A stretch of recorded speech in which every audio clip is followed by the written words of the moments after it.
სიტყვა თავისუფლება თუ კი დემოკრატია არის, უნდა იყოს თავისუფლება. არ უნდა იყოს შეზღუდვები, არ უნდა იყოს ზეწოლები, ჩემი აზრი ეს არის. სასამართლო რომ წესიერად არის მოქმედა და სწორი გადაწყვეტილება არ მიიღოს, ყველასთვის არის გასაგები და ჩვენც ახლა ხვდებით მაგდენს რომ არასწორად გადაწყვეტა სასამართლო.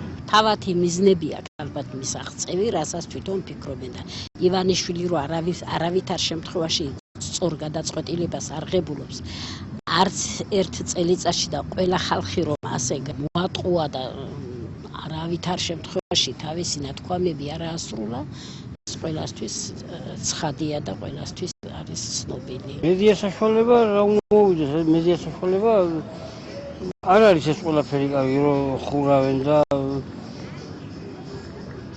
ეწინააღმდეგებიან. მედია საშუალება იყოს თავისუფალი.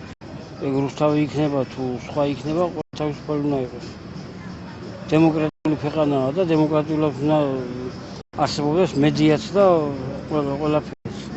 მთავრობა რო სწოდავს ამას რა თუნდა ლაპარაკი, სიტყვის თავისუფლება ყოველთვის უნდა იყოს.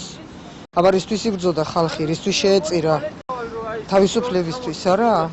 რა ვიცი, ჩემის აზრით ძალიან ცუდი მდგომარეობაა რა, მე არ მომწონს ესეთი სიტუაცია.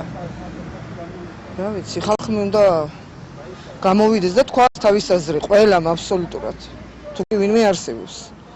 ჯერ ამას შეგვიჩერებენ იმას, რომ აღარ დავთქვათ არაფერი და შემდეგ ალბათ უკვე უარესს, რა ვიცი, ჩემის აზრით. თავის პატრონს უნდა დაუბრუნდეს წართმეული. სწორია, ჩემი აზრით სწორია გადაწყვეტილებაა.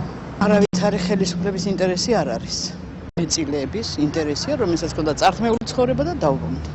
არ უნდა ხდებოდეს, არ უნდა იყოს ზეწოლები, არ უნდა იყოს თავისუფალი სიტყვის შეზღუდვა და ესეთი რაღაც. რუსთავიორთან დაკავშირებული მოვლენები, ჩემი აზრით არის სიტყვის თავისუფლების შეზღუდვა. რაც შეეხება ამ თემას, რომ ღამე გამოიტანეს რუსთავიორის განაჩენი, ეს კიდევ ერთხელ აკნინებს სასამართლოს თავისუფლებას და აქედან გამომდინარე უარყოფითად იმოქმედებს სასამართლოს რეპუტაციაზე.